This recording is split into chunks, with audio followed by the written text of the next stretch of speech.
Seeking justice for a man killed 105 years ago. This is what a group of activists is set to achieve. They're asking the South African Police Service to open an inquest into the murder of Selvan Guruvadu and others who were killed during the 1913 Natal strike. Will this set a precedent for more cases? What role did the success recorded in apartheid activist Ahmed Tamol's inquest play here? Kiru Naidu is spokesperson for the Activists for Selvan Inquest, and he joins me from Durban to discuss this. A very warm welcome to you. Firstly, tell us what happened, what you know to have happened. Well, the context here was the 1913 strike that brought the economy of all of Natal to a standstill. These were workers on the plantations, the sugar plantations, indentured workers, but also mine workers in places like Newcastle, Danhauser and elsewhere, who were fed up with the oppression of indenture, where there were attempts to have them re-indentured and tied down to the plantations and the mines for eternity. So they revolted. They were led by people like Gandhi, and that didn't suit the authorities at all, that they were on strike. And then what happened? Well, the state came down with a great deal of brutality. They declared martial law, they turned prisons out of the plantations and the mines, and they used the troops on people. In this particular case of Selvan Guruvadu in the Mount Edgecombe estate, what we saw was the plantation owners, and in this case a particular plantation manager called Colin Campbell, went after the workers were on strike. He identified Selvan as a ringleader and instructed the troops around him first to stab him, and then, according to Selvan's son's testimony before court, Colin Campbell shot him.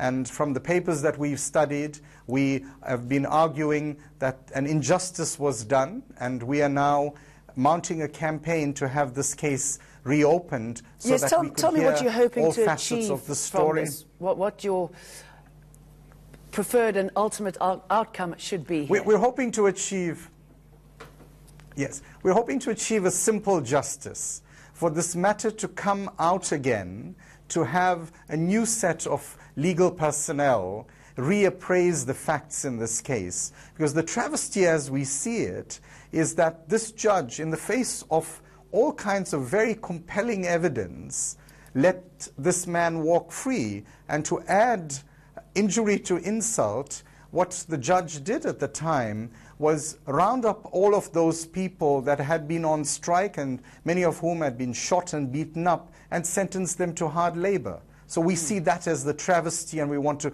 reopen this and use Selvan as a case, a symbol for all kinds of other atrocities and brutalities that went on during the colonial and apartheid period. Yes, do you think, if you are successful, that this could set a precedent? We're very encouraged. We think that there's enormous grounds for precedent, not just within the criminal justice system, but if we look more broadly, we've seen in other parts of the world, notably in 2013 in the case of the Mau Mau rebellion in Kenya, we found there that the British government assumed responsibility for the actions of its troops during that uprising against colonial rule, and they came to a settlement with the victims of the atrocities committed there. So this is not very far removed. The process of indenture was very brutal, and for all of the workers who were on the plantations and in the mines in that time, those atrocities are something that have left a lot of pain many generations afterward.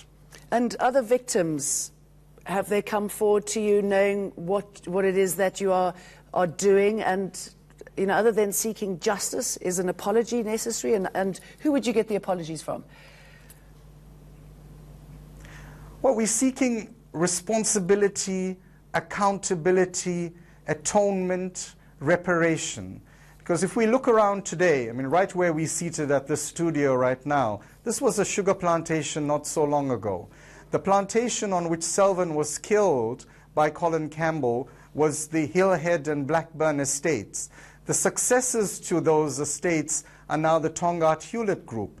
And we believe that all of these folks were successors and benefactors of injustices that went on even 100 years ago, ought to be accountable in some way. The communities that live around these plantations to this day are very impoverished communities. And while all of these that were once sugar lands are now billion-dollar residential estates, business complexes and so on, these all benefit the very same people that benefited from the atrocities that were committed on the plantations a century ago. So we want all these people to be accountable, to come forward, atone, and make some good to the communities that originate from those people that were on the plantations.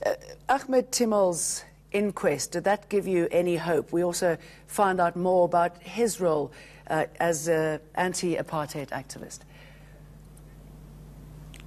Yes, the Timol case is very instructive.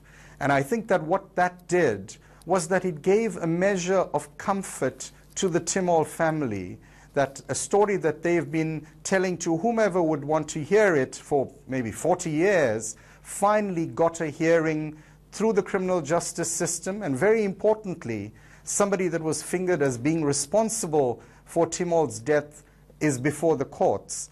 Now, what we're hoping here is that all of these pains that have been sitting around among people, the descendants of these families that were beaten up, that were murdered, that faced all kinds of sexual and other types of violence on the plantations, that they might have some kind of catharsis now. That by telling the story, by hearing it, and by really calling on people to account for it, that might be some kind of closure for them. And in having started this campaign, this Activists for Selvan Inquest, we've had all kinds of people come to us, people from the sugar barracks in Mount Edgecombe telling us their stories. So this is opening up a whole lot more, and we hope that it won't just remain with the plantation stories, but all of the the story is not yet closed, the Sharpeville massacre, the Neil Agate assassination, and the Rick Turner assassination also. We hope all those stories will now start to come out. Sadly, you could be a busy man, but I wish you the best of luck, Kiru Naidu. Thank you. And that's our show for tonight. News is next.